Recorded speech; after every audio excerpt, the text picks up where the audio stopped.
Hello, in this video I'm going to take a first step into special relativity, which is one of the pillars of modern physics, first described back in 1905 by Albert Einstein, and it was really central to the ushering in of this paradigm shift from classical physics into modern physics at the start of the 20th century.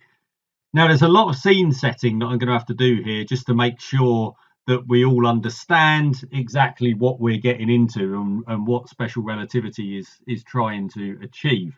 So I'm going to start with that before getting into the actual postulates and detail of special relativity itself.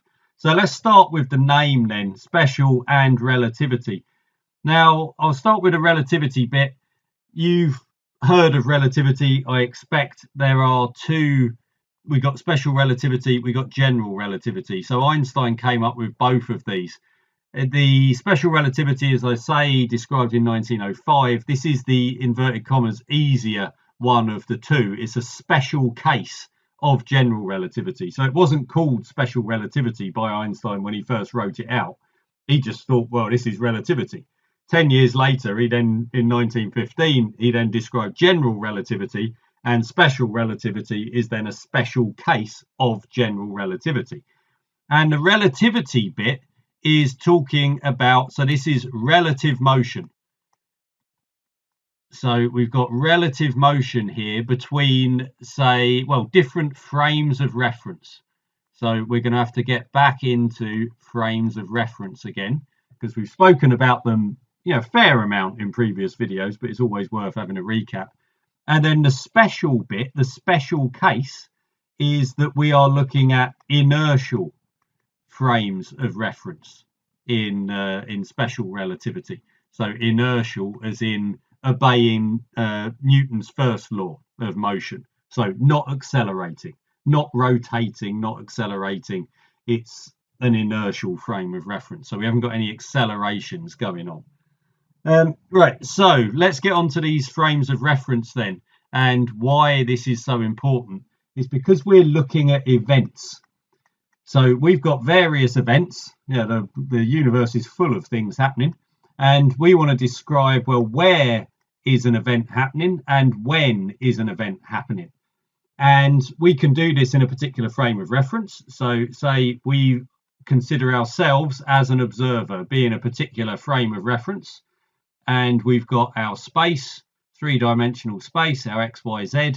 We've also got a clock that is giving us time. So we're counting our time along. And we can then say, say the clock. We're actually measuring events on the clock. So we've got a clock somewhere in space. So we can define where the clock is. That's going to be our X, Y, Z. And then we've got events on the clock. So every second the clock is ticking along. That's going to be an event every second that is changing the time. So we've got a whole load of whens for different events. We can say we've got an event at t equals 0, another one at t equals 1, another one at t equals 2. So we've got all of these times here for these different events. And we could say, in this case, if we're holding the clock, that the clock is at rest with relative to us as an observer. So this is the rest frame of the clock. So that's one frame of reference. Of course, there might be someone else whizzing past in a car or something who's then got their own frame of reference. So they've got their X, Y, Z. They've got then and they've got their time as well. So they've got their own clock that's whipping along, and measuring time for them. And this person in the car has then got some velocity relative to us in the rest frame of the clock. So this frame of reference here is moving. So we've now got two frames of reference, and it will be, okay, we've defined here in our rest frame where and when all of these events are occurring. So how do we then transform this into the frame of reference of the person, the observer in the car? What transformation do we do to then get, well, what is let's call these X prime, Y prime, Z prime, T prime.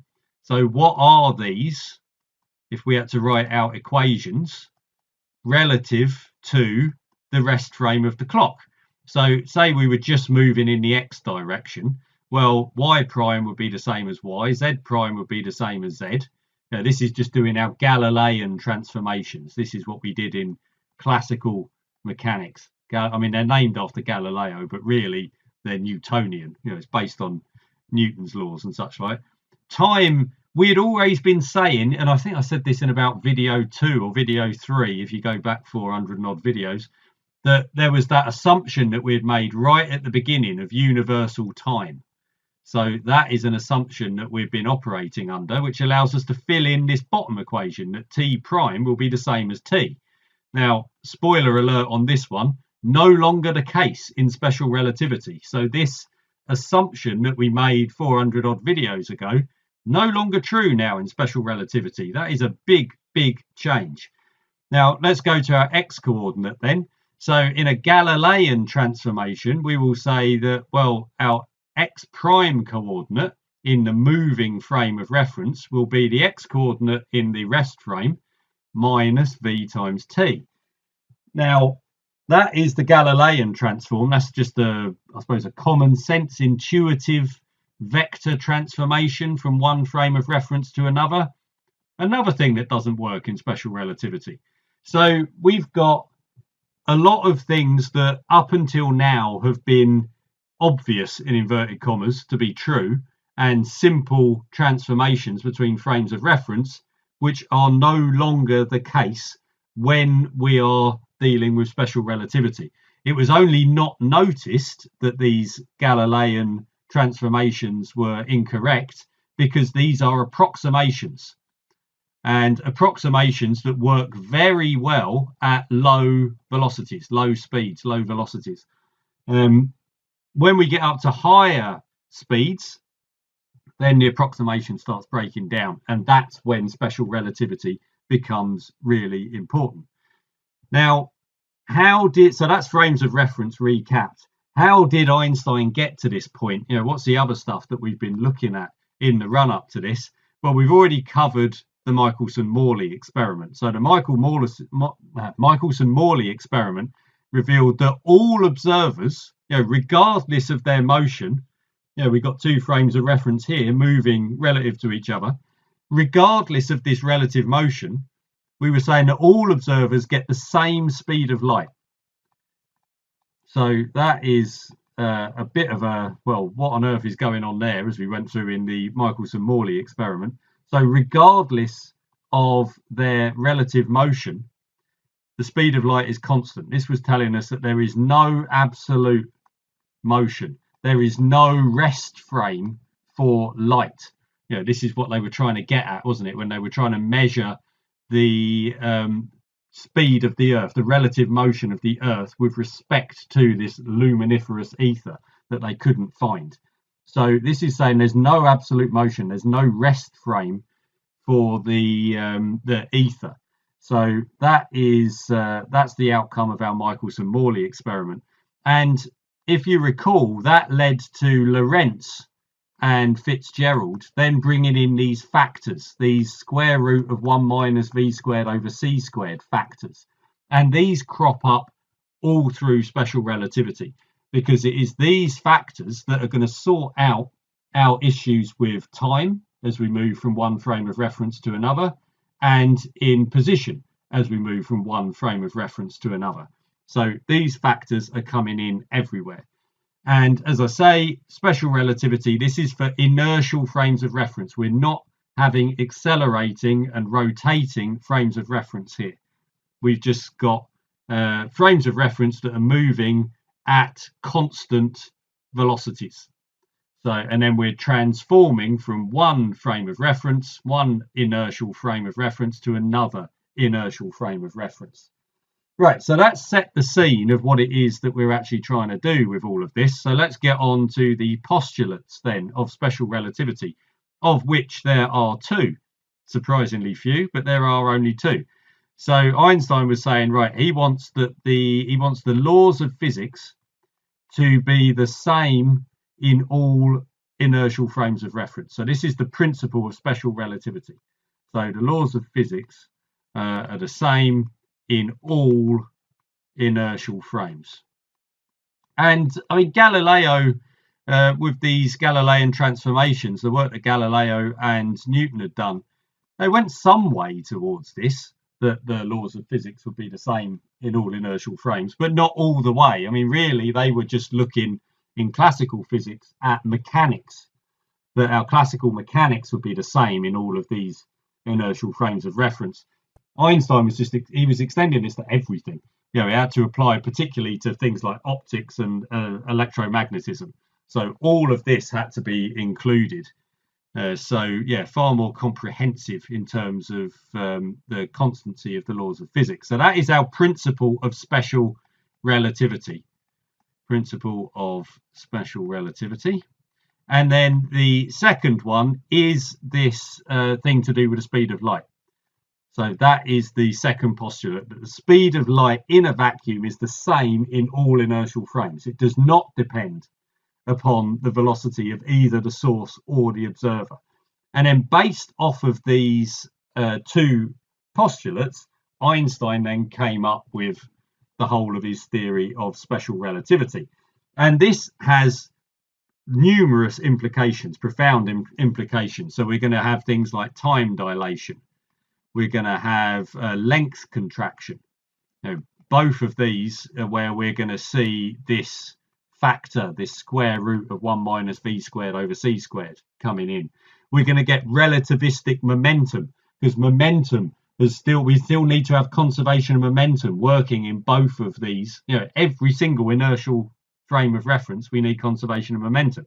So we're going to end up looking at relativistic momentum, which sadly, I think when you look at the history of how relativity has been described and has been taught, there's some terminology that now a lot of people aren't very happy with when it comes to the relativistic momentum. Or more to the point, they're happy with relativistic momentum because it makes a lot more sense, but you then start getting descriptive terms which I'll unpick in later videos, things to do with rest mass versus relativistic mass, which for the most part people don't really use nowadays. I mean, that's a bit of a relic of the past when it comes to talking about relativity, but you'll still see this in a lot of textbooks, and a lot of in formula booklets as well, where they start talking about the rest mass of a proton or something like that. Sometimes they call it invariant mass, but there's some dodgy terminology kicking around which I think people find quite unhelpful nowadays. But just keep that in mind for the moment, that there can be some slightly misleading terminology, and I'll come back to that in later videos. So in this one, I'm just going to round off with this then let's look at time dilation and length contraction. So with time dilation, time dilation. So dilation means just, getting bigger, getting larger, getting longer in the case of time. So, think what happens when your pupils dilate, they get bigger. So it's an increase in something when we've got dilation. So let's go back to these two frames of reference here. We've got our clock here, and we've got the rest frame of the clock. And then we've got someone else that's moving relative to the clock. So the observer in the rest frame measures the time interval between two events which occur at the same point in that frame. So the same point in space. The clock isn't moving, it's the rest frame of the clock, and we've got these two events. The clock goes from 0 seconds to 1 second. So it's a stopwatch, and we've just set it off, and we see two events. We see the event of the person starting the stopwatch at time t equals 0, and we see the next event of him stopping it when time is t equal to 1. So we've got those two events, and it's in the same point in space in the frame, and you've then measured some time t0. This is going to be the proper time, what's known as the proper time here between those two events. It's the shortest time that will be measured between the two events, and you get the proper time, the shortest time, when you're in the rest frame of the well, in this case, the clock. So that is our proper time. Say you've got the other observer now moving at a velocity v, a constant velocity. Remember, this is an inertial frame of reference. There's no acceleration. So this has to be a constant velocity in our inertial frame. The time t that will be measured by an observer in that frame of reference, looking at the same stopwatch. So they're looking at this stopwatch here, the same one. It's not like there's two stopwatches or anything. They're looking at the same stopwatch. The time that they measure going between these two events will be the proper time divided by this square root of 1 minus v squared over c squared. Now, you can see if v is small, this just shrinks down to the two things being equivalent. This is the approximation of Galilean transformations. But if they're moving quickly enough, then you're going to get a different time. So let's say the other observer was moving, let's say their v was 80% of the speed of light. And this is a useful number, as we're about to see, because it makes the calculation so much easier. So let's put this calculation in. So we're going to be squaring this v to get 0.64 c squared when we put it into this part of the denominator. The c squareds will then cancel. So we're going to get t0, actually, let's write it all in as it's first time. So 1 minus 0.64, that's our 0.8 squared, c squared divided by c squared. Cancel the c squareds. 1 minus 0.64 is 0.36. So if we square root 0.36, we get 0.6. That's why people like picking this number. So we're going to get then on this t0 divided by 0.6. So divided by 3/5. So that'll be 5 over 3 when you then invert that fraction. So we're getting 5 over 3 times t0. So that's a big change in time, but you need to get up to 80% of the speed of light in order to see such a big change in the observed time. So this observer, this moving observer, the one that's moving relative to, relativity. So this observer is moving relative to the rest frame of the clock, and they see the time elapsed between these ticks is then coming out at so much longer. So if they had their own clock that they were measuring things here, and their clock set off at the same time that they saw this reach 0, and then they stopped it when they saw the other clock reach 1 second, their own clock would have measured 5 over 3 seconds.